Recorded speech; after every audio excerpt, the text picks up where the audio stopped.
43 está escrito assim: mas agora assim diz o Senhor que te criou, ó Jacó, e que te formou, ó Israel, não temas, porque eu te remi, chamei-te pelo teu nome e tu és meu. Quando passares pelas águas, eu serei contigo. Quando passares pelos rios, eles não te submergirão. Quando passares pelo fogo, ele não te queimará, nem a chama arderá em ti, porque eu sou o Senhor teu Deus, o Santo de Israel, o teu Salvador. Amém. Feche a Bíblia, coloque no banco, na cadeira, e pegue na mão da pessoa mais perfumada do seu lado. Ainda dá tempo. Aperte a mão da pessoa com carinho até ela falar aleluia. Pentecostal que não faz barulho está com defeito de fabricação, não é? Vamos orar. Pai, nós te exaltamos, nós te glorificamos, e nós entendemos que dentro de alguns minutos, e esta linda igreja ficará pequena para o tamanho da glória que o Senhor vai mandar do alto dos céus. Os que vieram tristes começarão a saltar de alegria. Os que vieram se arrastando não voltam se arrastando para casa. Hoje voltarão voando nas asas de um novo tempo. E antes que eu comece a ministrar a sua palavra, cerque este santuário com a sua glória. E num raio de 5 quilômetros, onde houver um demônio alojado, eu dou a esses demônios segundos para sumirem daqui. Porque se não sumirem, serão queimados pelo poder da sua glória que aqui será derramada. Rasgue os céus sobre Garapava. Manda anjos de fogo descerem aqui. Que estes anjos desçam trazendo brasas de fogo nas mãos. Comecem a esparramar estas brasas entre nós. E onde houver um crente cheio do Espírito Santo, pega ele nesta noite, Jesus, e mostra o caminho da verdadeira e poderosa adoração. Fala conosco, fica conosco, é o que eu te peço agora e sempre. E toda a igreja diz: os que podem, tomem o seu assento aplaudindo a Jesus porque Ele é bom. Abrir a Bíblia Sagrada no livro do profeta Isaías é uma aventura. Aqueles que amam a Bíblia, que conhecem um pouco deste livro sagrado, sabem que Isaías é um profeta diferenciado. Ele é conhecido como profeta messiânico, porque é o profeta que mais fala sobre a vinda do Messias. Isaías viveu 700 anos antes de Jesus nascer. Imagine vocês um homem que 700 anos antes de Jesus nascer teve a habilidade e o dom do eterno de enxergar através de uma luneta telescópica, invisível e espiritual, a vinda do Messias para o mundo. Isaías, que viveu 700 anos antes de Jesus, parece ter conhecido Jesus pessoalmente. Quem já viu as suas profecias sabe do que eu falo. Ele não apenas profetizou sobre o Messias, ele contou detalhes da intimidade da vida de Jesus. É Isaías quem grita para nós ouvirmos assim: eis que uma virgem conceberá e dará à luz a um filho, e colocarão nele o nome de Emanuel, que significa Deus conosco. É Isaías que revela para nós, 700 anos antes de Jesus nascer, que Jesus teria duas naturezas, uma natureza humana e uma natureza divina. Quando ele recita um versículo que muitos de nós pensamos ser um poema. Todas as vezes que eu cito esse versículo me dá angústia. Pergunte por quê? Só falam se todo mundo perguntar. Porque eu me lembro de quando criança na igreja, toda a época de Natal fazia-se jograis. Não tem nada mais chato do que jogral. E eu era o menino mais usado para fazer jogral, porque eu era expansivo. E sempre que fazia um jogral era Marcelo, você está aí? Marcelo Alegria. Vocês sabiam que o nome dele é Alegria? Só olhar para o rosto dele, vocês sabem por quê, né? Nunca vi uma boca que tem tanto dente igual a dele, né? Mas voltando, pense no menino que quando ia fazer o jogral, era o jogral A Revolta dos Astros. E eu era sempre a estrela de Belém. Dava uma raiva. Eles botavam uma estrela na minha cabeça, eu parecia a estátua da liberdade, né? E eu ficava com a roupinha branca e tinha que ficar estendendo os braços, e começava a recitar. E eu recitava o versículo de Isaías em forma de poema, mas não era poema, era um texto profético. Eu recitava o texto assim: Eis que o menino nos nasceu, e um filho se nos deu, e o principado estava sobre os seus ombros, e o seu nome é Maravilhoso, Conselheiro, Deus Forte, Pai da Eternidade e Príncipe da Paz. É bonito o texto, né? Mas eu recitava como se fosse um poema, mas não era um poema, era uma revelação profética. Era Deus contando para nós como Jesus seria. Jesus, quando esteve aqui, não foi só homem, e também não foi só Deus. Ele não era meio homem, também não era meio Deus. Ele era 100% homem e era 100% Deus. E nós conseguimos separar esses dois lados dele. Por exemplo, quando ele estava com sede uma vez, como homem, ele pediu a uma mulher água, lembra? Mulher samaritana, me dá água para matar a minha sede. Aqui é o homem, porque o homem tem sede. Mas daqui a pouco, quando a mulher nega a água a ele se investe do dom divino dele, Deus, e ele grita com ela dizendo assim: ah, se tu soubesses quem sou eu, você me pediria água, e eu te daria uma água que quem bebe dela nunca mais tem sede. Uma vez ele se cansou tanto como homem que deitou na polpa de um barco, e nem o barco, sendo chacoalhado de um lado para o outro pelas ondas do mar, o fazia acordar. Pedro e João tiveram que ir acordar ele, dizendo: mestre, salva-nos, porque perecemos. Ali está um homem cansado. Mas um outro dia ele olhou para a multidão cansada e deu um grito assim: vinde a mim vós, os que estão cansados e oprimidos, porque eu vos aliviarei. Então eu vejo em Jesus as duas naturezas, a humana e a divina. Mas quem foi o primeiro que falou isso? Foi Isaías, porque ele disse: eis que o menino nos nasceu, o menino nos e um filho se nos deu. Repete comigo esses dois verbos, eu falo e você completa. O menino nasceu e um filho se nos. A gente pensa que é a mesma coisa, mas não é. O menino é aquele que nasce da barriga de Maria. Ele é homem, todo homem só é homem porque nasce. Então o menino precisa nascer, mas o filho não nasce. O filho é dado. O menino nasceu da barriga de Maria, mas o filho unigênito de Deus desceu das alturas. E ele mesmo sendo Deus, não teve por usurpação ser igual a Deus. Antes aniquilou a sua forma divina e desceu entre nós e se fez carne. Então veja a beleza que é o livro de Isaías. Faltar-me-ia tempo aqui para contar a vocês os segredos do livro de Isaías, mas deixa eu mexer com a sua mente, com o seu imaginário. A Bíblia protestante, a Bíblia que nós usamos nos nossos cultos, ela tem um número exato de livros. Nossa Bíblia tem quantos livros, igreja? 66 livros. Diga comigo, 66 livros. A nossa Bíblia é um resumo da Bíblia católica. A Bíblia católica tem 7 livros a mais, que nós chamamos de livros apócrifos. São livros escritos num período que nós chamamos de interbíblico, que é a distância que está entre o Velho Testamento e o Novo Testamento. O Velho Testamento e o Novo Testamento estão separados por um período chamado interbíblico, um período de 400 anos, que Deus ficou sem falar com a raça humana, através de profetas, através de manifestação de anjos, através da manifestação da nuvem, a Shekinah, através de Deus em forma do anjo do Senhor. Isso é teofania, né? Deus em forma de anjo se manifestando aos homens. Por um período de Malaquias a Mateus, Deus parece ter desistido da raça humana e não houve mais manifestação divina. Esses livros a mais que estão na Bíblia católica são livros de cunho histórico, mas eles não têm a inspiração que os nossos velhos pais acreditavam, por isso não estão na Bíblia. Então a Bíblia protestante tem 66 livros. Curiosamente, o livro do profeta Isaías tem 66 capítulos. O livro de Isaías é uma mini Bíblia, no seu melhor teor. A nossa Bíblia Sagrada é separada em Velho e Novo Testamento. O Velho Testamento tem 39 livros. O Novo, 27 livros. O livro de Isaías está separado também assim. Os primeiros 39 capítulos têm uma mensagem. Os 27 posteriores capítulos trazem outra mensagem. O Velho Testamento, os 39 livros da Bíblia, primários, se você torcer eles, não se assuste se pingar sangue. E se você ouvir gritos de ais e uis, porque Deus está revoltado com a raça humana. Mas como que num passe de mágica, no livro do Novo Testamento de Mateus para frente, no 40º livro da Bíblia para frente, o Deus que está virado fica apaixonado.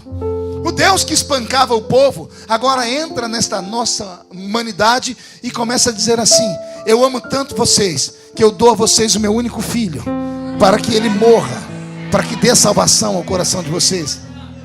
Então o Velho Testamento exprime dor, o Novo Testamento, amor. O Velho Testamento exprime gritos de ais e uis, o Novo Testamento exprime paixão e esperança. O livro de Isaías está dividido assim. Os primeiros 39 capítulos de Isaías, dá medo ler eles. Você vai ver Deus repreendendo o povo por qualquer coisa.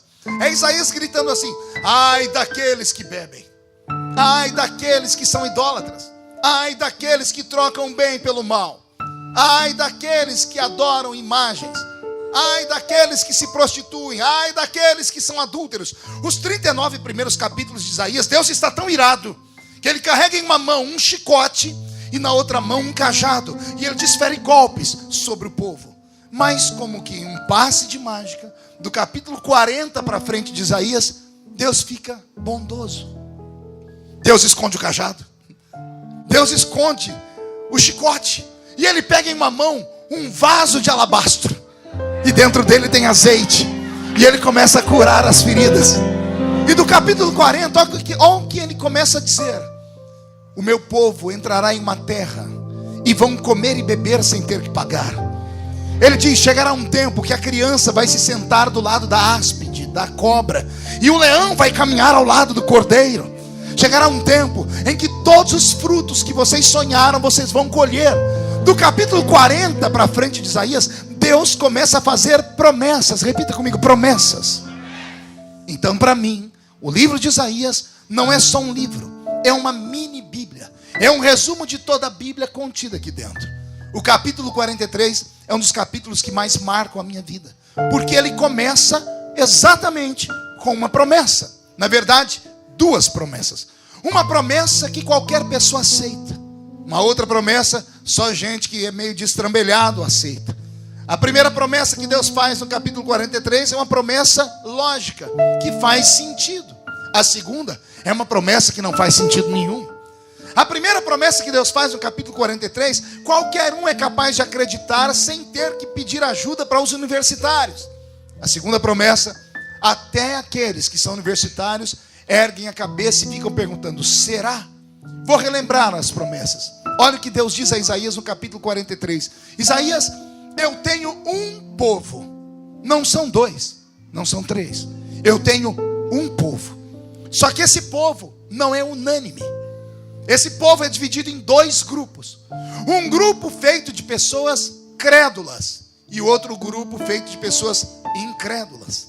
Os dois grupos são meus e eu os respeito. Mas quando vou falar com eles, eu falo aquilo que cada um pode ouvir. Para aqueles que acreditam com facilidade, eu grito assim: se passar pelas águas, elas não te afogam. Se passares pelos rios, eles não te submergem. Agora olha a outra promessa: e se passar pelo fogo, ele não te queima. Você percebeu que a segunda promessa foi mais difícil de arrancar, glória a Deus, da igreja? A primeira parte é uma promessa simples. Eu chamo de promessa racional. É Deus dizendo assim: Isaías, fale para o meu povo que quando eu faço promessa para a alma deles. E eu só faço promessas de acordo com aquilo que eles acreditam. Quando Deus promete: se passar pelas águas elas não te afogam, Deus está falando sobre uma promessa comum. Uma promessa que qualquer pessoa que vem ao culto ouve e não questiona, diz: faz sentido, isso é racional. Pergunte por quê? Porque todo ser humano, quando passa por essa vida, ele vai experimentar a tragédia que nós chamamos de afogamento ou pré-afogamento. Quer ver? Quem aqui dentro dessa linda igreja já se afogou uma vez na vida? Levante a mão para eu ver. E os que não levantaram são tudo hipócrita. Estão com medo do pastor saber que você foi na piscina, na praia, no rio, em Miguelópolis. Eu estou sabendo. Mas a gente não se afoga só quando vai para a beira da piscina. A gente se afoga às vezes bebendo um copo d'água. Alguém já tomou um copo d'água e a água entrou por onde não devia? A nossa sorte é que a gente tem esse nariz aqui, porque a água saiu por ali. Então todos nós passamos por essa experiência, quer seja criança, adulto ou velho. Vou perguntar de novo: quem aqui já quase afogou? Levante a mão para eu ver. Ó, como melhorou. Então quando Deus fala, se passar pelas águas elas não te afogam, era como Deus dizendo assim para mim e para você: você viu como eu já cumpri na sua vida essa promessa? Você quase se afogou, mas está vivo. Você quase se afogou, mas você está vivo. Mas Deus não está falando isso literalmente. Deus está dizendo assim, mais ou menos isso: o pastor Wallace está no culto inspirado e de repente ele resolve profetizar. Ele diz assim: ninguém vai sair sozinho deste culto hoje. Todos os que vieram voltarão para casa escoltados pelo anjo do Senhor, porque o anjo do Senhor acampa ao redor daquele que o teme e o livra do mal. Por que você gritou? Pergunta para o seu irmão se ele sabe. Por que você gritou? Vou explicar. Muitas vezes agimos inconscientes. Muitas vezes quando o nosso subconsciente é ativado, nem sempre o nosso consciente está preparado, mas o nosso corpo reverbera. Quantas vezes você estava em algum ambiente, quer seja em um discurso, em uma reunião ou em uma igreja, e o pregador está pregando e involuntariamente, você, quando se pega, você está assim, ó. Mas você não programou mexer a cabeça. E quando você ouve alguma coisa ruim também, você faz assim, ó. É inconsciente. Por que isso? Tudo que você ouve, a palavra entra no seu ouvido e vai para o seu cérebro. Aqui no cocoruto nós temos um aparelhinho chamado cerebelo. O cerebelo é o HD do corpo humano. Nele estão estabelecidas todas as nossas memórias antigas, até aquelas das quais você não consegue mais se lembrar. Todas as vezes que o seu ouvido ouve esta palavra, o seu cérebro filtra, ele manda para o cerebelo, e isso em fração de segundos. Às vezes você nem sabe o que está fazendo. É como se o seu cerebelo dissesse ao seu espírito: pode acreditar no que ele está falando, porque isso aí já aconteceu. Você automaticamente, sem saber, se lembrou do testemunho daquela irmã ou daquele irmão que estavam andando pelo meio da rua e o acidente quase os levou. Mas nós sabemos que na vida do crente não tem coincidência, é cristocidência. Foi o anjo do Senhor que livrou. Então quando o pastor diz: o anjo do Senhor acampará ao seu redor, você dá glória a Deus, porque você sabe que isso já aconteceu na vida de alguém, e se Deus fez na vida dos outros, pode fazer na sua também. Outro exemplo de promessa simples, pastor Wallace. Você está no culto, pastor Wallace está daquele jeito, está virado no espírito. E ele diz assim: assim diz o Senhor, antes do ano terminar, o senhor e a senhora estarão felizes, porque o Senhor vai entrar com providência na sua casa. Crê no Senhor Jesus e será salvo tu e a tua casa. Por que você gritou? Você não gritou só porque a palavra é bonita. É porque a minha voz entrou no seu ouvido, o seu cérebro filtrou, mandou para o seu HD. O seu HD aqui, o seu cerebelo, ativou as memórias, e ele te fez lembrar que Jesus salvou o filho daquela irmã. Jesus salvou o marido daquela irmã, salvou o filho daquele homem. E aí o Espírito disse a você: pode acreditar nisso, porque já aconteceu um dia e a sua família será a próxima. Passar pelas águas para mim é uma promessa simples. Agora respire fundo. Passar pelo fogo não é uma promessa simples. Se passar pelo fogo, a chama não te queima. Deus não está dizendo assim: eu vou te livrar do fogo. Não é esta a promessa. A promessa é: eu vou te livrar no fogo.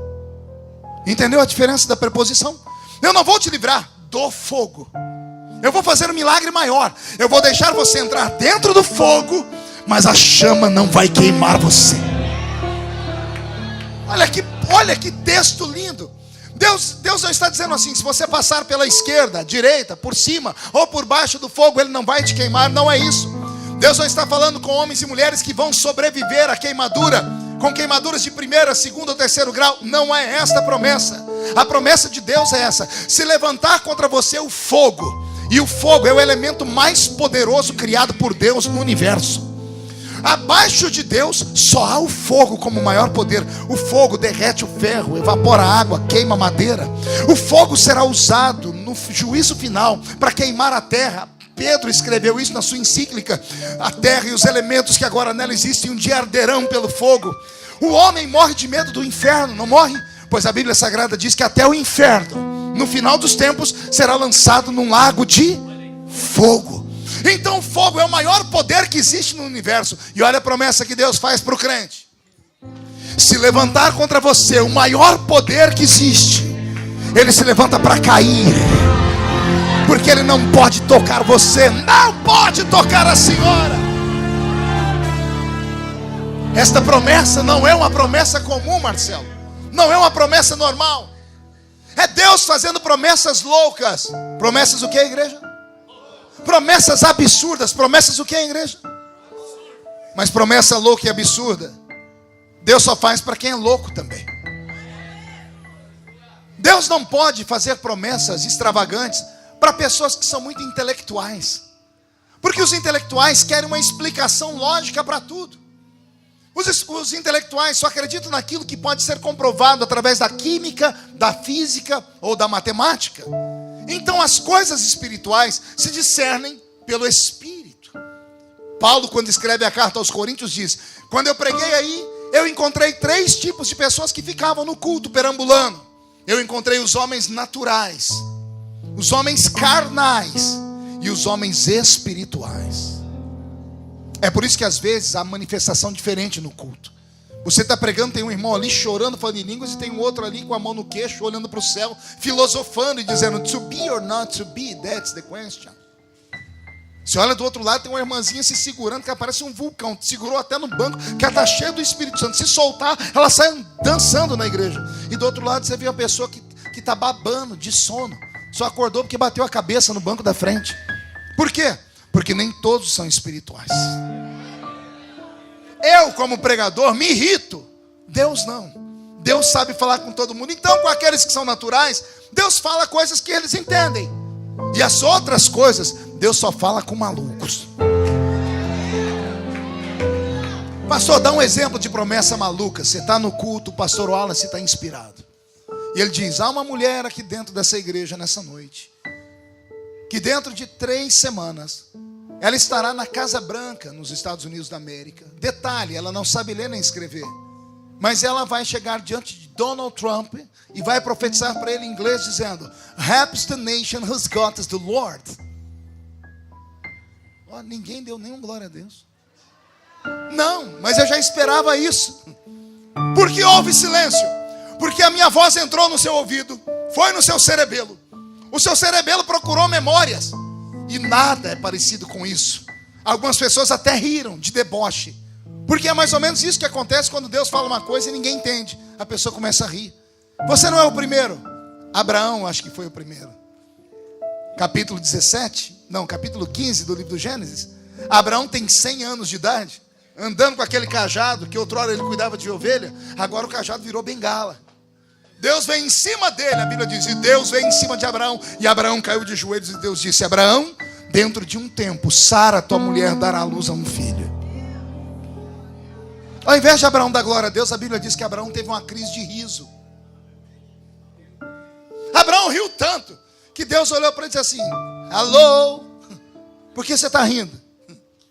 Eu imagino Abraão dizendo: Senhor, nós somos amigos há 25 anos.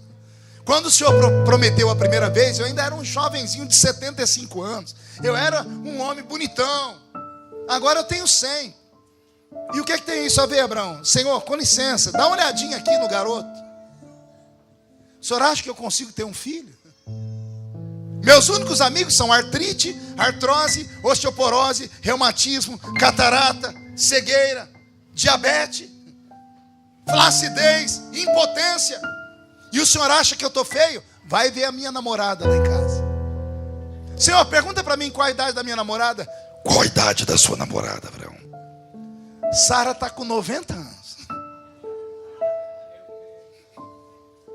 Como é que eu e minha mulher, Senhor, podemos ter filho? Por que você acha que o nome de Isaac é riso? Isaac significa riso. Porque tanto Abraão quanto Sara, quando ouviram a promessa, caíram na gargalhada. Porque era impossível. Porque era uma promessa louca. Por isso que quando eu falei essa promessa, todo mundo riu. Porque é algo que é humanamente impossível. Pastor Wallace está no culto, inspirado. De repente ele diz: tem um homem aqui, que ele é gari na cidade de Igarapava. E ele vai ser surpreendido dentro de 2 semanas, porque ele vai descobrir um parente distante na França, que é herdeiro de um castelo. E ele vai receber uma fortuna tão grande que ele vai pagar a dívida externa do Brasil. Olha a cara do irmão do seu lado. Parece que dormiu com bozo. Rindo. Por que todo mundo ri e ninguém deu um glória a Deus? Porque são promessas que não fazem sentido ao homem natural. Mas para o homem espiritual, para a mulher que sobe o monte, para as senhoras da oração que cravam o joelho durante a semana, para esses obreiros que cresceram no cabo da enxada, mas dando glória a Deus, para esses crentes mais antigos que viram Deus explodir na igreja, eles sabem o que está escrito aqui, e aqui está escrito: haveria alguma coisa impossível ao Senhor?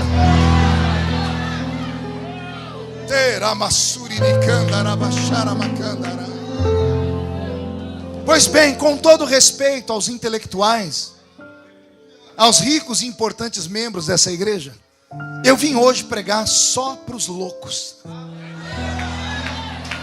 Eu vim pregar só para aqueles crentes que te irritam durante o culto, que você ora: Deus, cala a boca daquele homem. Se o Senhor põe uma trava na boca daquela mulher. Para aquele crente que parece estar sentado num formigueiro, que de vez em quando ele fica em pé, levanta a mão para cima. Eu vim pregar para essa raça de loucos essa noite. Esta noite. Porque Deus só faz promessa louca para quem é louco também. Eu era garota, oh meu Deus, e andava nas ruas de Orlândia, aqui pertinho, empurrando a minha bicicleta Barra Forte. Eu ia evangelizar, eu e um amigo meu chamado Marcos Belisário, que hoje é pastor na cidade de Mococa. E a gente ia entregando os folhetos, de repente passava um avião das 3, domingo à tarde. Quando o avião passava, um dia eu olhei e falei: eita, que um dia eu vou estar lá dentro, ó. O Marco olhou para mim, eu olhei para ele, nós demos 3 passos, tivemos uma crise de riso. O Marco ria de chorar, e eu ria de ver ele rir. E eu perguntei: você está rindo do que? Ele disse: pela mesma coisa que você está rindo. Onde você mora mesmo, Feliciano? Eu moro na Vila Tatu. E você quer ir para onde? Eu quero andar num trem daquele lá, ó. E a gente ria, porque a vida não tinha nenhuma prospecção para aquilo. Como é que um menino pobre, criado numa Vila Tatu, podia um dia andar de avião? Mas eu acreditava. Eu acreditava porque, primeiro, eu sou assembleiano. E eu cresci amparado pelo círculo de oração. E no círculo de oração eu via aquelas irmãzinhas do coque. Às vezes só tinham 2 dentes na boca. Era o zagueiro e o atacante. Mas quando elas levantavam no mistério, diziam: assim diz o Senhor. Deus me trouxe nessa noite só para te lembrar, crente, de que Ele, quando fala, cumpre. Passe o tempo que pastar, custe o que custar, doa quem doer. Cada palavra que Deus disse ao seu respeito vai se cumprir. Creem os homens ou não creem os homens.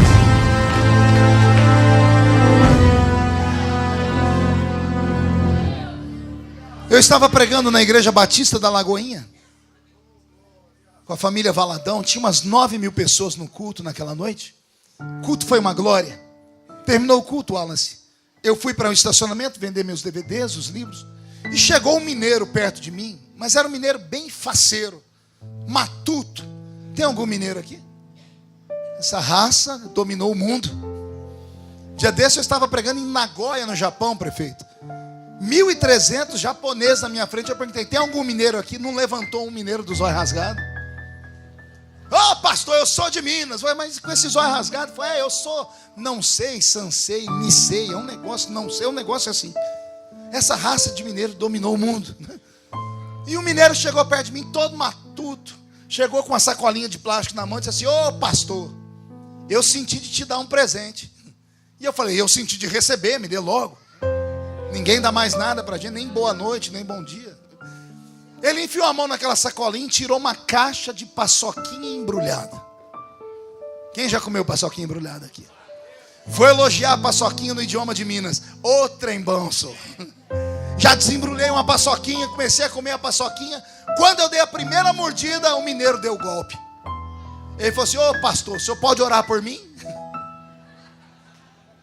Depois da paçoquinha eu faço qualquer coisa por você, né? Aí eu falei, você quer que eu ore por você por quê? Aí ele começou, ô pastor, é que ontem à noite eu fui numa vigília. Quando ele falou vigília, eu empurrei a paçoquinha na boca para não ter uma crise de riso, porque eu não sou gente. Mas eu não aguentei, eu perguntei de novo, você foi aonde, meu filho? Fui numa vigília. Eu conheço vigília, vigília era a primeira. Eu falei, o que é que tem? Foi, ei pastor, mas não era vigília de crente normal não. Era vigília de crente doido. Eu conheço vigília de crente doido. Mas eu queria ouvir da boca dele. Eu disse, meu filho, o que é uma vigília de crente doido? Eu falei, pastor, é aquelas vigílias que quando vem aquele, é aquelas vigílias que os crentes, quando recebem o Espírito Santo, parece que recebem o Espírito do Bruce Lee. Eu falei, por quê? Porque eles fazem assim. Alguém já viu essas vigílias? Não. Tem algum crente doido de vigília de crente doido? Vai ter sábado? Eita, que eu acho que eu vou passar por aqui então. Pois bem, aí ele falou assim, pastor, e lá na vigília dos crentes doidos, não é que de madrugada, pastor, entrou um profeta doido e veio falar comigo? Eu conheço profeta doido, de vigília de crente doido, mas eu queria ouvir da boca dele. Eu falei, meu filho, o que é um profeta doido, de vigília de crente doido? Ele falou, pastor, o profeta doido é aquele que quando vem profetizar para a gente, antes de profetizar, ele quase mata a gente do coração. Ué. Eu falei, mas por que, meu filho? Ele falou, pastor, o senhor já foi em vigília? Eu falei, algumas. O senhor sabe, né? A gente está lá dentro do culto e a vigília, ela tem os altos e baixos. Tem hora que está todo mundo empolgado, os irmãos dando a cantar aqueles corinhos de fogo, e é o anjo que vai para lá, e Miguel que desce aqui, aquelas coisas de maluco, e os crentes entram, bate palma, bate o pé, só que tem uma hora que o povo cansa e quieta. Aí quando quieta, quando está quase todo mundo dormindo, vem um louco e bate na mão num pandeiro, pá! Aí o povo acorda e começa a falar em língua estranha de novo. Foi, pastor, numa dessas horas que a vigília estava quieta, eu estava encostado na parede, olhando para o púlpito, e o profeta veio, pastor. Mas ele não veio de frente, ele veio de costa. Veio na ponta do pé. E ele colocou a mão no meu ombro, pastor. E ele ficou quieto. Eu falei, colocou a mão no seu ombro e foi aí que eu quase tive um desarranjo. Foi porque ele colocou a mão no seu ombro? Não, pastor.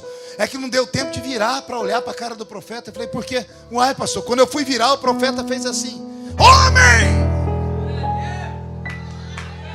Olha o que eu faço! Sabe que esse profeta que grita? Eu falei, e aí, meu filho? Ele falou, ai, pastor, quando eu voltei em mim, eu olhei para a cara do profeta, o profeta agarrou a minha mão, pastor, e gritou assim: homem, entra tu comigo agora, nessa carruagem de fogo. E eu falei, o que você fez? Ele falou, ai, pastor, eu entrei na carruagem, não tinha outra opção. Pastor, o homem agarrou a minha mão e começou a correr comigo pelo corredor da igreja, e correu pela lateral da igreja, e correu pela outra lateral. E aí eu empolguei. O homem mirou a rua, pastor, e começou a correr no meio da rua comigo. Eu falei, o que você fez? Falei, pastor, eu estava na carruagem, estava muito rápido, não tinha como descer. E eu corri com ele também, pastor, só que também eu empolguei. O homem começou a falar em línguas e eu falava em línguas também. E foi aquela glória. Até que ele voltou para a igreja, pastor, mirou a entrada e saiu correndo no corredor da igreja. Quando estava no meio da igreja, ele me empurrou. E eu saí catando cavaco pelo chão. Ele falou que ele parou, ele olhou para trás para ver o que deu no profeta. Ele disse que o profeta estava com a mão na cintura e a outra mão ele estava assim. E ele disse que a cabeça do profeta fazia assim. Ele disse que ele olhou o profeta com aquela cara feia e o profeta disse assim: homem, olha o que eu faço. Eu te tomo pela mão direita e eu te levo por ali. Eu te levo por ali. Eu te levo por lá. Eu te tiro daqui e eu te levo pelo mundo. E no futuro eu te trago de volta. Agora contempla na sua frente a rampa do Palácio do Planalto, porque um dia eu te colocarei entre os príncipes e reis da terra. Eu amo a criatividade profética. Eu amo essas coisas de maluco que as pessoas já não acreditam mais. Eu esperava que aquele mineiro, depois que contasse esse testemunho, começasse a dar glória a Deus. Mas ele foi uma crise de riso. Ele ria tanto que a barriga dele balançava. Enfiei a minha mão no meu paletó, peguei um cartão de visita, anotei o número do meu celular, estiquei para dar para ele. Ele parou de rir, agarrou o cartão e disse: ô pastor, o que é isso? Eu disse: esse é o número do meu celular particular. E ele: nossa, eu vou ter seu número. Eu disse: vai. E ele falou: para quê, pastor? Eu disse: para quando você subir a rampa do palácio, lembra de mim quando entrar no seu reino, quando você for grande. E quando eu falei isso, eu esperava que ele desse um glória a Deus como vocês deram, mas ele não fez isso, ele abaixou a cabeça. E quando ele levantou a cabeça, o olho dele estava cheio de lágrima. E ele falou comigo com a voz embargada. Ele disse: pastor, o senhor acredita mesmo nisso? E eu falei: por que não acreditaria? Pô, pastor, eu não sei ler, eu não sei escrever. O senhor está vendo esse doce que eu te dei? Eu vendo isso nas esquinas de Belo Horizonte, no semáforo. Quando o semáforo fecha, eu saio colocando doce nos retrovisores do carro. E a bondade das pessoas é que faz eu levar comida para minha casa. Eu moro numa casa tão pequena, pastor, que a porta da frente não tem fechadura, é escorada com uma cadeira de fórmica. Só os crentes velhos como eu sabem que é fórmica. Falei: pastor, como é que um homem pobre, analfabeto, pode um dia subir a rampa do palácio ou viajar o mundo? Eu estava cansado naquele dia. E a gente, quando está cansado, a gente não desliga do espírito, né? Eu olhei para a cara dele e quis concordar com o que ele falou, porque o que ele falou fazia sentido, era lógico. Quando eu fui dizer para ele amém, o Senhor travou os meus lábios. E aconteceu um fenômeno comigo que só quem é espiritual é capaz de acreditar. Deus arrebatou os meus sentidos. Não sei se você acredita nisso. O meu corpo estava lá no mesmo lugar, mas a minha mente não. Tudo desapareceu da minha frente. De repente eu me vi num ambiente escuro e claro ao mesmo tempo, um ambiente grande e pequeno ao mesmo tempo. Eu não sei explicar para vocês o que era. Eu sei que na minha frente uma construção começou a sair do chão. Já viu quando aquelas câmeras de TV passam rápido? Uma construção vai sendo levantada bem rápido. E eu vi um edifício nascer do chão. E eu fui olhando a construção dele muito rápido. Quando eu olhei no topo do edifício, tinha um letreiro escrito Hilton Hotel. E eu olhei o que devia ser o 8º andar. Tinha um homem de terno olhando para baixo, só que eu não vi o rosto dele. De repente eu não estava mais embaixo, eu estava atrás do homem. Tudo que o homem via, eu via também. Ele olhou à direita do prédio e eu vi o estádio de Wembley. E eu me entendi que eu estava na Inglaterra. E quando eu vi aquilo, uma voz gritou: se lembra, meu filho? E antes que eu respondesse, o prédio se desconstruiu. Eu vi aquele homem de terno cair e eu fui caindo com ele. Quando ele bateu os pés no chão, já não era mais um homem, era um adolescente. E ele não estava mais de terno. Ele estava usando uma roupa de pau de arara, uma roupa de boia fria, uma roupa de quem trabalha na lavoura. Mas a rigor, com chapéu de palha na cabeça, com meias no dedo, na mão, deixando só os dedos aparentes, uma mochila nas costas, e dentro tinha um facão de cortar cana, e na outra mão uma marmita, e ele estava subindo na traseira de um caminhão de pau de arara. Eu não vi o rosto, e a voz gritou comigo: se lembra, meu filho? E antes de eu responder, o caminhão desapareceu, e aquele homem caiu no chão. Só que agora não era mais um adolescente, era um menino, descalço, um shortzinho rasgado, sem camisa, com uma caixa de engraxar sapato nas costas. E o menino ficou de frente para mim. E o Senhor disse para mim: e agora? Você se lembra, meu filho? E eu comecei a chorar, porque era eu. Deus me fez lembrar da minha história. Só que ele começou de trás para frente. Primeiro ele me fez lembrar que todos os anos eu prego na Inglaterra. Todos os anos eu me hospedo naquele hotel, no Hotel Hilton, um dos hotéis mais famosos do mundo. O Senhor me fez lembrar que eu já fui cortador de cana, que eu já apanhei laranja, algodão e café. E que antes de trabalhar no corte de cana, eu ganhei uma caixinha de engraxar sapato. E eu engraxava sapato nas ruas de Orlândia. E o Senhor disse para mim: meu filho, se eu fiz na sua vida, por que não posso fazer na dele?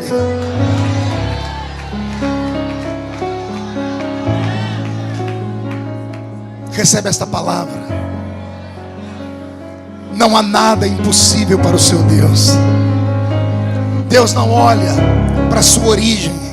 Deus não olha para a sua vida e posição social na sociedade. Deus não olha para o dinheiro que você tem. Deus não olha nem para a sua sabedoria humana.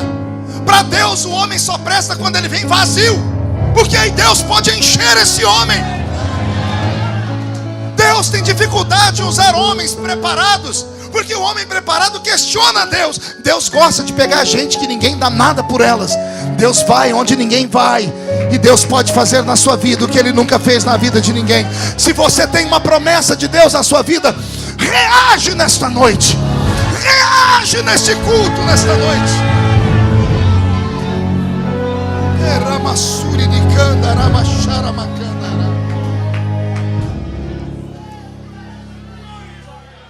Quem assistiu meu Facebook essa semana, quem me segue no Facebook, deve ter visto um vídeo que eu postei. Eu andando nas ruas de Manhattan. Estava vindo de uma reunião na ONU, fui representar o Brasil na ONU. Saí da reunião da ONU, estava indo para o hotel. No meio do caminho, o Espírito Santo me tomou. Fazia tempo que eu não sentia aquilo. Foi um sacudidela de Deus. E o Senhor falou comigo: você está vendo onde você está? Você está em Manhattan. Você veio da ONU. E olha de onde eu te tirei. Eu te tirei de trás das malhadas, Davi. E eu te coloquei entre os príncipes da terra.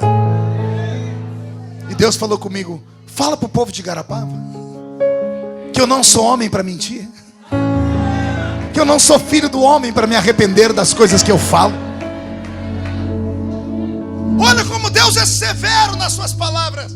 Eu li a Bíblia mais de 30 vezes, de capa a capa. Eu escrevi 21 livros acerca dela. E uma coisa me chamou a atenção. Na Bíblia Sagrada, o ser que menos fala é Deus. Deus não é de falar muito. Quem falam são os homens, são os poetas, os historiadores. As frases de Deus são curtas. Todas as vezes que Deus vai falar com alguém, Ele diz assim: não temas. Ele diz: eu sou. Ele diz: eu faço. Eu não faço. Eu levanto. Eu derrubo. Eu mato. Eu dou vida. Deus não fala muito. E eu perguntei: por que o Senhor fala tão pouco? E Ele me disse: porque tudo que eu falo eu sou obrigado a cumprir. O homem promete sentado e não cumpre em pé. Quantos de nós somos frustrados com promessas que foram feitas e não foram cumpridas? Casamentos destruídos por pessoas que disseram: eu vou ser fiel a você até a morte, e te deram um chute. O patrão disse: ser fiel nisso eu vou te levar, e ele não te levou, botou uma outra pessoa no seu lugar. Quantas pessoas fazem promessa e não cumprem? Deus não é assim. Deus fala pouco, porque tudo que Ele fala, Ele é obrigado a cumprir. Não é que Ele é obrigado porque Ele seja forçado, não. É porque o caráter dEle não deixa Ele mentir. E agora tem uma coisa. Ele me disse: eu não sou de falar, mas quando eu falo... E você não entendeu, eu vou repetir. Deus me trouxe hoje aqui, tendo 1 milhão de mensagens. Olha o que Deus me manda pregar: que Ele cumpra as promessas. É a maneira dEle dizer: conte os dias. Conte os dias. Esse será o melhor Natal da sua vida. Será a melhor passagem de ano que você já teve na sua vida. Você no final do ano vai se lembrar desta pregação. Vai estar sentado ao redor de uma mesa farta na ceia. Vai ver a família salva, a família com saúde, prosperidade. E você vai agarrar um copo de Coca-Cola, porque crente não bebe cachaça. E você vai dizer: aquele pregador tinha razão. Eu e a minha casa servimos ao Senhor.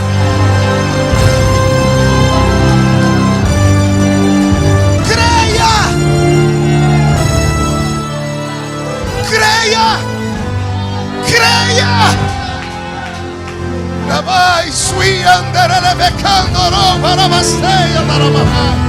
Senhor, visita a sua igreja, meu Pai. Visita agora. Onde houver um crente batizado com o Espírito Santo, renova ele agora, meu Senhor.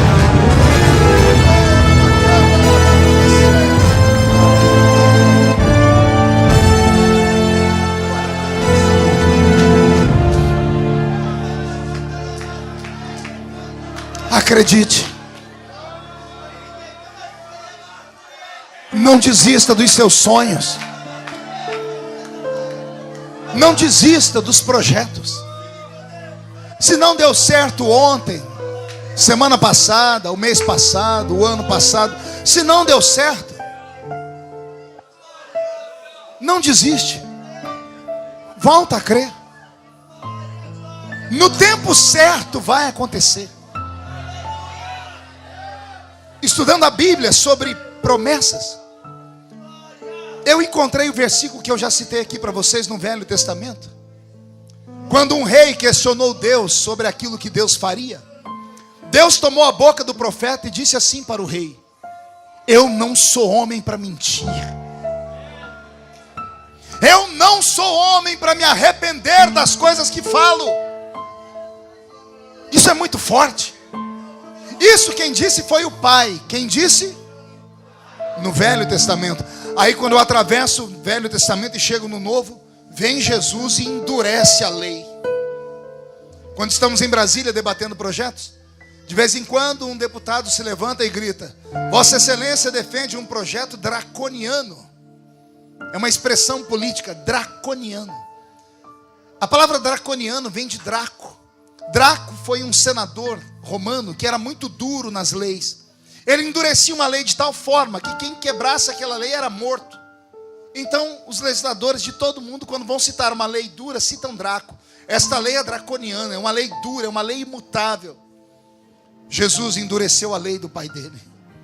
Se no Velho Testamento o pai disse assim: não sou homem para mentir, nem filho do homem para me arrepender do que falo, no Novo Testamento Jesus criou uma lei draconiana. Olha o que Jesus fala: passa o céu,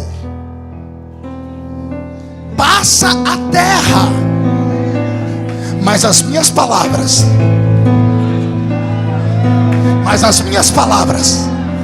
elas não passam jamais. Jamais.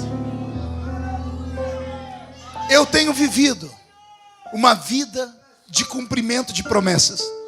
Tenho alguns amigos aqui da minha infância, como a Fernanda, eu vejo ali a família dela, o Wallace. O Brasil inteiro conhece a minha história. Uma história que tinha tudo para dar errado.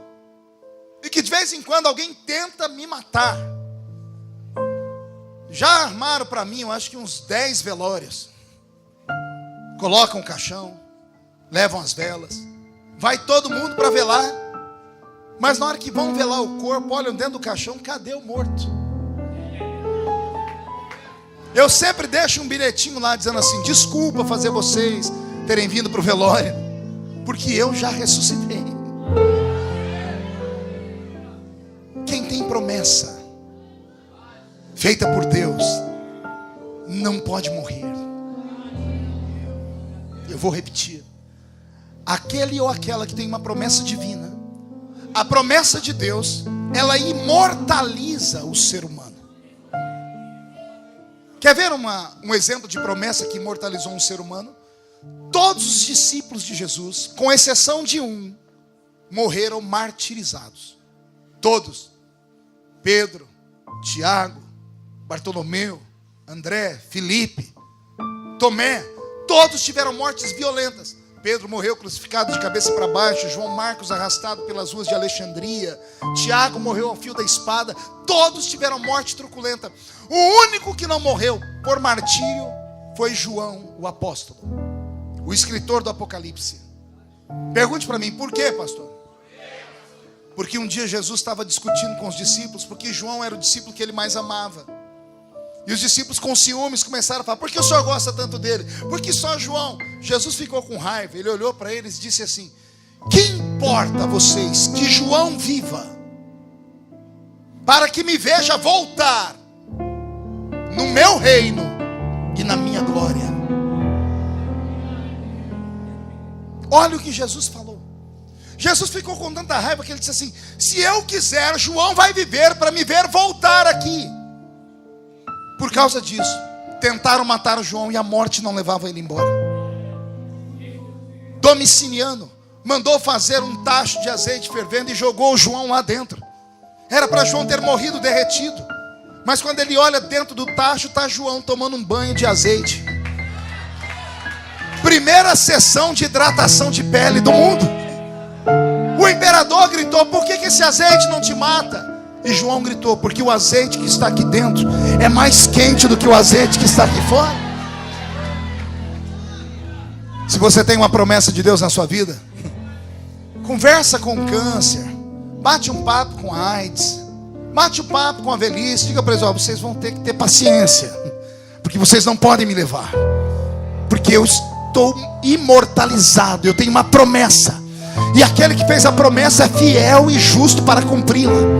Vai passar o céu, vai passar a terra, mas as palavras dele não vão passar da sua vida jamais.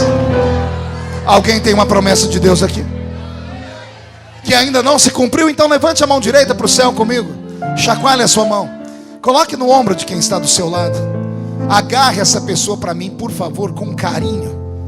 Chacoalhe ela até ela ficar irritada agora. Sacode aí, isso, sacode. Irrita esse homem, diga para ele: Deus te trouxe aqui para isso. Sacode. Diga: Deus te trouxe aqui para isso, para sacudir as suas promessas, para sacudir a sua família, para sacudir esta igreja, para sacudir Igarapava. Deus te trouxe aqui para sacudir a sua história. Aleluia. Oh, glória. Não desista. O que acontece conosco é que todas as vezes que ouvimos uma promessa, nós estabelecemos o seguinte padrão: Deus fez a promessa hoje, ela vai se cumprir amanhã. Quando não, a gente diz assim: Deus falou, vai se cumprir, o caminho vai ser aberto até ele cumprir. E não é isso que acontece. Toda vez que Deus faz uma promessa para alguém, Deus complica a vida da pessoa. Entendeu? Vou falar de novo. Todas as vezes que Deus abre a boca para falar: vou te usar, ele, ao invés de te ajudar, ele te atrapalha. Pergunte por quê? Porque o diabo escuta. Você sabia que de vez em quando Deus abre o céu? Acho que ele fica entediado no trono dele. Ele diz: não, hoje eu cansei de ficar no trono, eu quero olhar pela janela do céu. Aí ele olha para a terra, até que o olhar dele acha um ser humano, e ele fica olhando para esse ser humano, e ele ama esse ser humano. Pastor, o senhor é louco? Não, está na Bíblia. Deus um dia estava olhando nessa janela, o diabo viu, e Deus olhou para ele e disse: você viu o meu servo Jó? Homem valente, homem santo, temente, se desvia do mal. Foi Deus elogiar Jó, o diabo começou com a inveja dele também. O Senhor deu tudo para ele. Tira tudo que ele tem para o Senhor ver. Todas as vezes que Deus faz uma promessa na vida de alguém, a vida dessa pessoa é complicada, porque o inferno vem inteiro contra ela. Primeiro Deus complica a vida da pessoa. Aí depois, quando a pessoa está no limite, quando ela diz assim: não aguento mais, vem Deus e descomplica. Mas Deus descomplica de um jeito tão simples que você fala: meu Deus, eu estava morrendo por causa dessa porcaria, e era tão simples resolver assim. Aí quando ele descomplica, aí ele te chama para uma conversa e diz assim: olha, agora eu vou te explicar porque eu tinha complicado. Conseguiu marcar aí? Primeiro Deus complica, depois ele descomplica, e aí ele explica porque ele complicou. Vou dar um exemplo bíblico. Moisés conhecia o Egito como a palma da mão dele. Aí Deus tira Israel do Egito e põe Moisés na frente. E Moisés está guiando o povo. Aí Deus olha para Moisés e diz: Moisés, sim senhor, você vai guiar o meu povo, né? Sim senhor, então você não vai pelo seu GPS, vai pelo meu. Como assim, senhor? Segue a nuvem. E Moisés seguiu a nuvem. Seguiu transtornado. Pergunte por quê? Porque ele sabia que o caminho estava errado. E a nuvem foi guiando, até que a nuvem levou o povo de Israel para a frente do Mar Vermelho. Deus complicou a vida dele. Tanto que quando ele viu o Mar Vermelho, ele caiu de joelhos e começou a chorar. Deus abriu o céu e disse assim: Moisés, por que clamas a mim?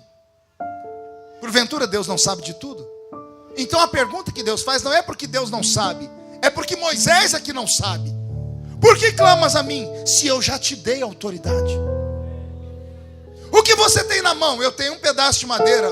Moisés, na mão de qualquer um é madeira, na sua mão é arma. Usa o que eu te dei. Toca nas águas. Quando Moisés tocou nas águas, o que aconteceu com o mar? Primeiro Deus complica. Quando ele acha que vai morrer, vem Deus e descomplica. Quando Deus descomplicou, Moisés e o povo correram, chegaram do outro lado. Foi a madrugada inteira atravessando o mar. Quando chegaram do outro lado, ao invés de correr, Deus disse: Moisés, segura o povo aí. Por quê, Senhor? Manda o povo olhar para trás. Contempla o seu inimigo pela última vez. Olha o que Deus faz. Ele complica a vida do ser humano. Depois ele descomplica. E aí ele explica porque complicou. E Deus diz para Moisés: se eu não te trago para cá, eles iriam te perseguir até a sua 3ª e 4ª geração. Só tinha uma maneira de matar os seus inimigos de uma vez só. Era complicando a sua vida. Agora eu descompliquei e matei o povo. Agora, Moisés, leva o povo que eu te dei para a terra prometida e vive em paz. Se você está passando por um problema muito grave na sua vida ou no seu ministério, não me peça oração. Antigamente, quando alguém me chamava, pedia oração e me contava as histórias, eu chorava junto com as pessoas. Hoje, quando me conta um problema, eu começo a rir na cara da pessoa. E a pessoa diz: o senhor é sádico? Gosta de ver os outros sofrer? Eu digo: não, é porque eu sei onde vai dar essa história. Eu já passei por essa faculdade. Eu já estive sentado onde você está sentado. Eu já experimentei o que você está experimentando. Todas as vezes que Deus deixa o inimigo tocar na sua vida, é porque Ele quer te dar em dobro aquilo que você tem. Na vida do crente, tudo o que acontece, ou é porque Deus manda, ou é porque Deus permite. Anote isso e a sua vida vai ser melhor depois de hoje. Tudo o que acontece na sua vida, ou Deus mandou, ou Deus permitiu.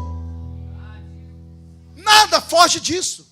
Por isso diz a Bíblia: todas as coisas concorrem para o bem daqueles que amam a Deus.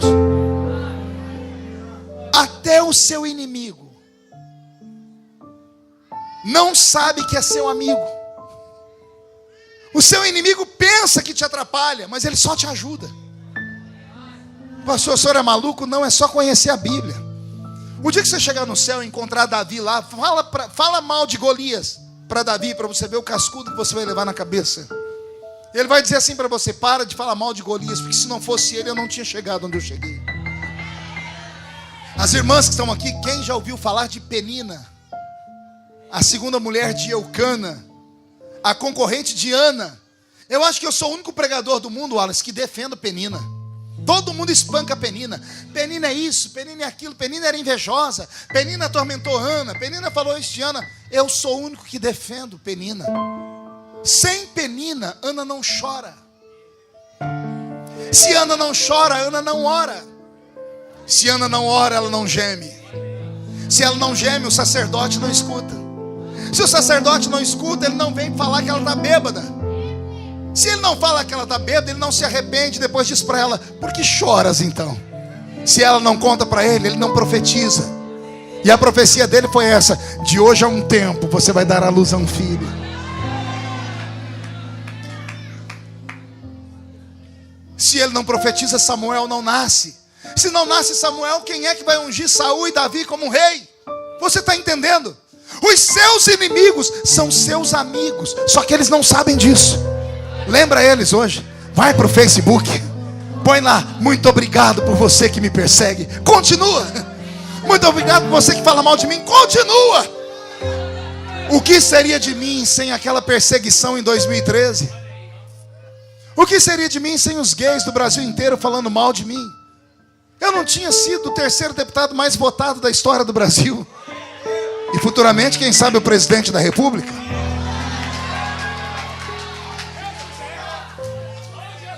Tudo pode acontecer. Eu sirvo a um Deus que sustenta o universo pela força do seu poder, e pelo poder da sua palavra traz à existência aquilo que não existe. E Ele me mandou aqui em Garapava só para te dizer: vá em paz para sua casa essa noite, porque esta semana será uma semana de surpresas. Deus vai interferir na sua vida. Alguém acredita em milagre? Então diga para o seu irmão: aguenta. Desiste não. Vai passar. Toda promessa passa pelo teste do tempo. E é aqui que a gente se acaba. A gente não tem paciência de aguardar. A gente quer trocar os pés pelas mãos. Calma. Está tudo como tinha que estar. Está tudo dentro dos conformes. Aquilo que para você é uma loucura, para Deus é a sabedoria. Eu só tenho certeza de uma coisa: se a pessoa que está do seu lado tivesse juízo, ela ia dar um jeito de ser sua amiga íntima depois dessa noite. Ela ia pegar o seu número de WhatsApp, ia fazer amizade com você no Facebook, porque para falar com essa criatura agora tá fácil, porque ela está aqui. Mas daqui a alguns meses, quando Deus cumprir as promessas, para falar com a pessoa, você vai ter que falar com o secretário do secretário do secretário. Vai ter que ligar num programa de televisão para assistir. Vai ter que ir lá no lançamento do livro, do CD. Você não sabe perto de quem você está sentado. Eu não vim aqui pregar para um grupo de pessoas que não tem o que fazer nesse domingo. Eu vim aqui falar com homens e mulheres que têm promessas. E promessas loucas. Porque o meu Deus vai cumprir cada uma dessas promessas. Se passares pelas águas, elas não te afogam. E se passares pelo fogo, ele não te queima. Porque eu sou o Senhor teu Deus, o Santo de Israel, o teu Salvador. E só quem crê nisso diga: eu creio. Fique de pé, por gentileza. Eu estou com meu corpo arrepiado. Faz muito tempo que eu não sinto o que eu estou sentindo aqui nesse lugar. Eu não atrasei para vir, irmã Fernanda. Vim no dia certo. Deus me trouxe hoje porque sabia que você ia estar aqui. Esta pregação é resposta das suas orações. E eu só vou te fazer um pedido: lembra de mim quando você entrar no seu reino. Quando você for grande, importante, rico, lembra de mim. Dá esse testemunho e estimule outras pessoas a acreditarem. Porque é isso que faz a diferença entre um ser humano e outro. Aquele que acredita dá um jeito. Aquele que não acredita sempre dará uma desculpa. Eu vou pedir que você incline a sua cabeça. E eu queria saber se há entre nós nessa noite um homem e uma mulher que já estiveram debaixo de promessas e que hoje, infelizmente, não congregam mais em lugar nenhum. Se afastaram da igreja, se afastaram dos caminhos do Senhor. Você foi excluído e excomungado daquele ministério. Se as igrejas soubessem o que acontece com um homem e uma mulher que são excluídos, nenhuma igreja excluiria. Se cumpre Mateus 16 e 18. Tudo que desligar na terra será desligado no céu.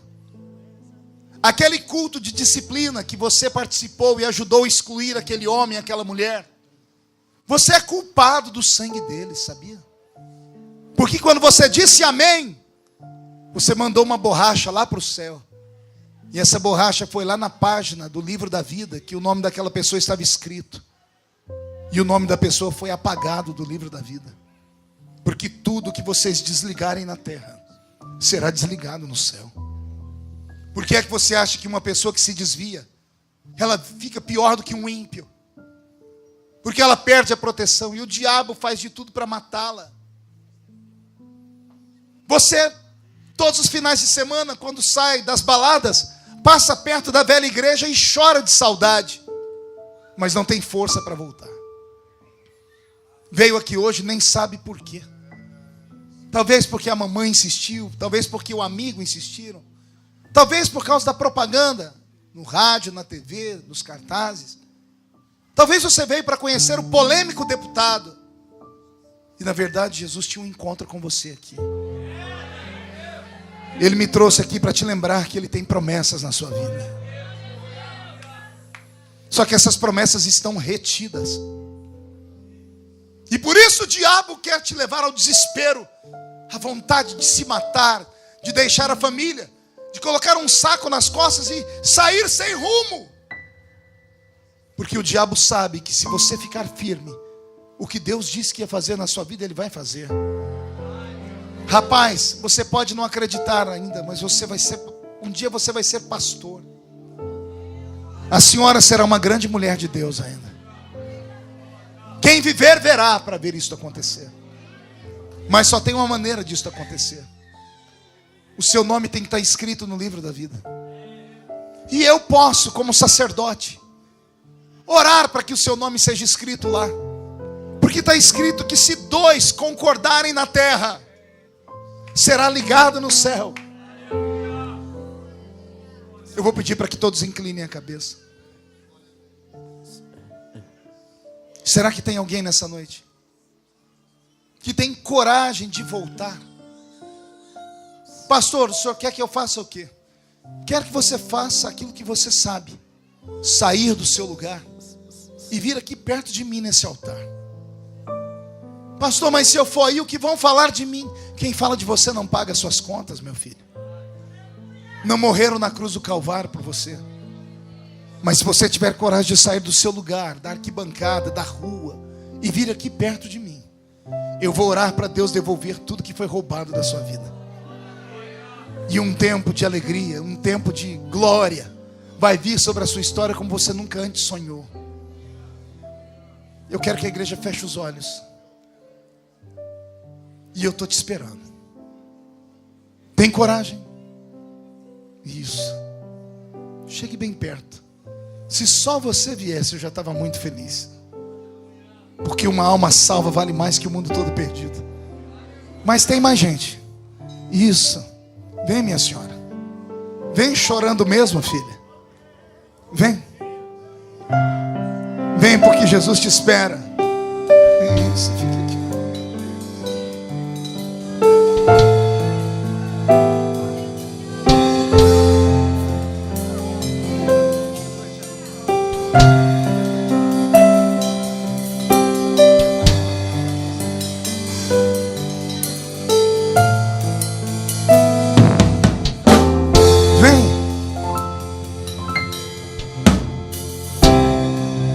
Não importa quem você é, não importa o que você fez, Jesus conhece o seu interior também.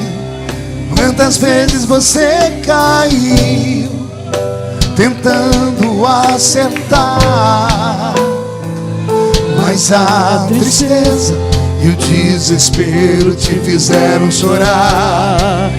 Não importa pra onde você foi, se na escuridão da noite Ele apaga o seu passado e não desiste de você.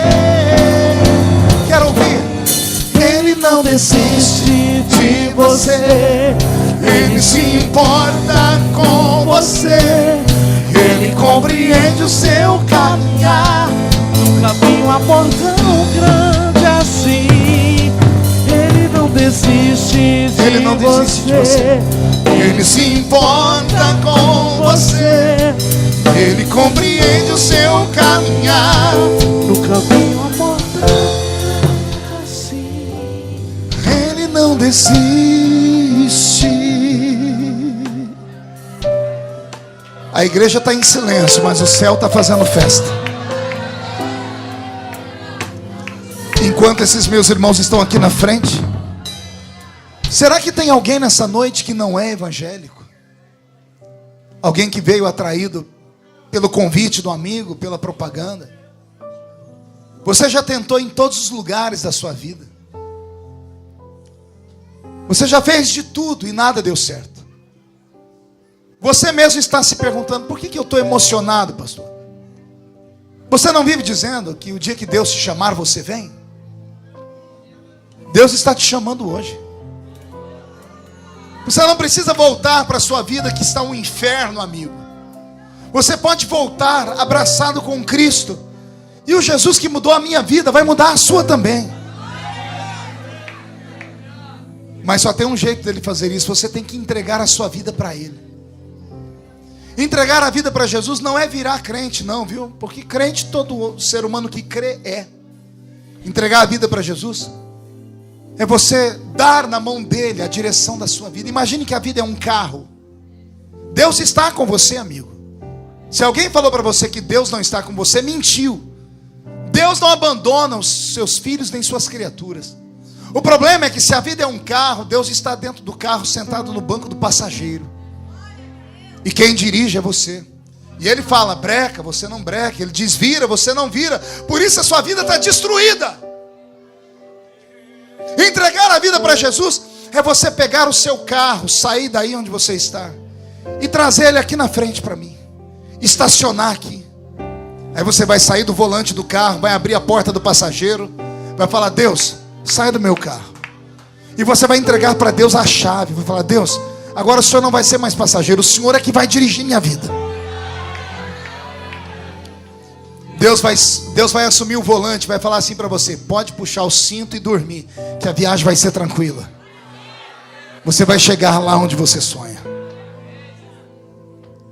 A igreja vai inclinar a cabeça. Você tem coragem de sair do seu lugar e vir aqui perto, amigo? Não importa se você é católico, espírita, islâmico, ateu. Se você acreditar que a oração de um pastor funciona, sai do seu lugar que eu quero orar por você. Não sozinho, mas toda a igreja. Está vindo uma pessoa. Alguém pode acompanhar esse senhor para mim? Alguém, um irmão pode acompanhar ele para mim? Isso. Deus é fiel, estão vindo mais pessoas. A igreja está sentindo Jesus aqui ainda? Alguém aqui tem promessa ainda? Está vindo uma moça, que coisa bonita. Uma irmã pode vir com ela, ficar perto dela. Olha que coisa bonita. O inferno ficou mais pobre hoje. E o céu está enriquecendo. A igreja estenda as mãos para cá. Oi? Qual é o nome dele? Cadê o Juninho? Juninho, o Deus dos seus pais nunca te esqueceu, filho. E a promessa atrasada vai ser recuperada rápido. Vai depender de você só. O tempo perdido o Senhor vai recuperar. Porque você já fez os seus velhos sofrer demais em oração. Mas Deus te ama tanto que a paciência de Deus te trouxe hoje aqui. Deus vai fazer uma obra linda na sua vida. Confia. A igreja estenda as mãos. Oh meu Deus. Muito obrigado, Senhor. Perdoe, Senhor, a minha emoção. É porque eu sou ser humano também. E eu já estive onde eles estão. Eu já me afastei dos seus caminhos. O diabo quase me levou embora, meu Pai. E o dia que eu voltei, o Senhor pegou todas as promessas que tinha e me devolveu elas. E o Senhor me transformou num obreiro. Esta mesma promessa está sobre a vida de muitos que estão aqui na frente. Nesta noite, Senhor, o Senhor está selando estas vidas. Primeiro com o sangue que perdoa todos os pecados. Segundo, o nome deles está sendo escrito no livro da vida. Terceiro, todas as maldições estão quebradas. E depois desta noite, quem viver, verá.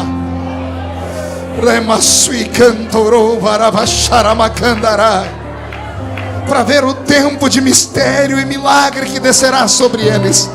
Eu profetizo a paz, a salvação, a saúde e as promessas cumpridas, em nome do Pai, em nome do Filho e em nome do Espírito Santo. E toda a igreja diz amém. Alguém vai dar um abraço neles? Dê um abraço neles. Não morrerei enquanto a promessa não se cumprir. Quem tem promessas de Deus não morre não, não desiste não. E tenha fé, a fé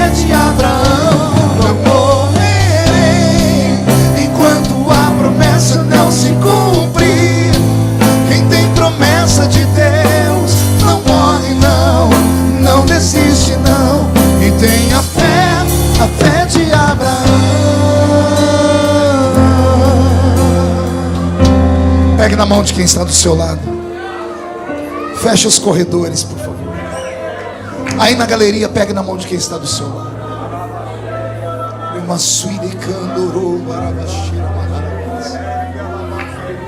Há uma promessa que todos nós aguardamos ela se cumprir. É a promessa de que em breve vamos cantar a oração do Espírito Santo. Maranata, Maranata, ora vem, Senhor Jesus. Aperte bem firme a mão do seu irmão, dizendo assim para ele: calma, vai dar certo. Não desiste. Ele vai cumprir. Ele vai cumprir. Oh, aleluia.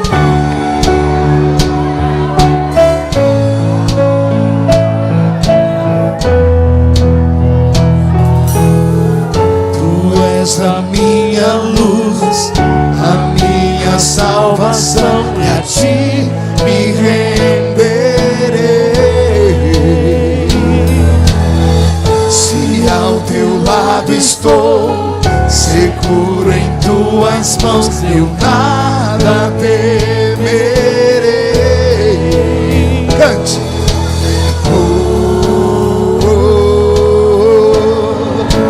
Tu és santo, ó Senhor.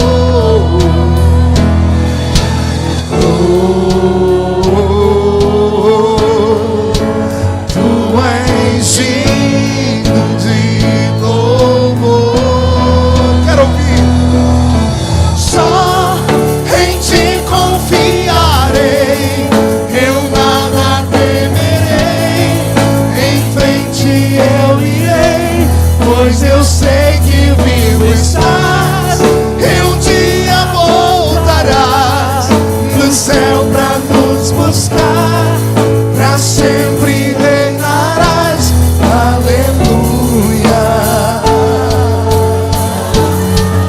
Adore, igreja do arrebatamento. Adore, povo santo. Ah! Tu és a minha luz, a minha salvação, e a ti me renderei. Se ao teu lado estou, seguro em tuas mãos, eu nada temerei. Quero ouvir.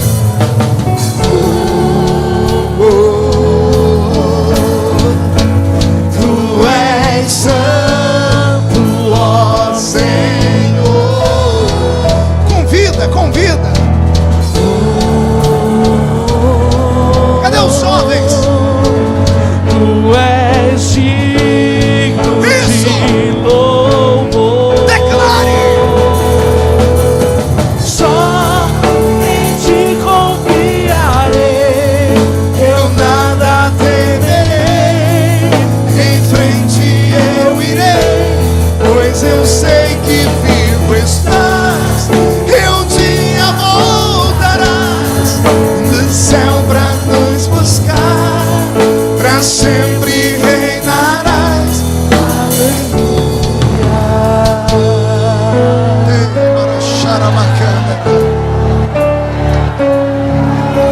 Solte as mãos do seu irmão, levante elas para o céu, adore a Deus. Vem Jesus, vem Jesus, Maranata, ora vem, Senhor Jesus. É desse jeito. vem Jesus, vem Jesus, Maranata, ora vem, Senhor Jesus, vem Jesus, vem Jesus, Maranata, ora vem, Senhor. Só em ti confiarei. só em ti confiarei, eu nada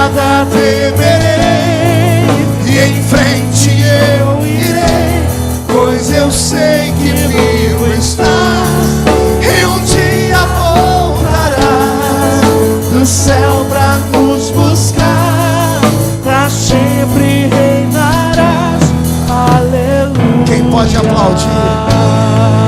Quem pode aplaudir e gritar? Quem pode aplaudir, gritar e dar um pulo para cima? Sai da frente, Satanás! Estamos em guerra!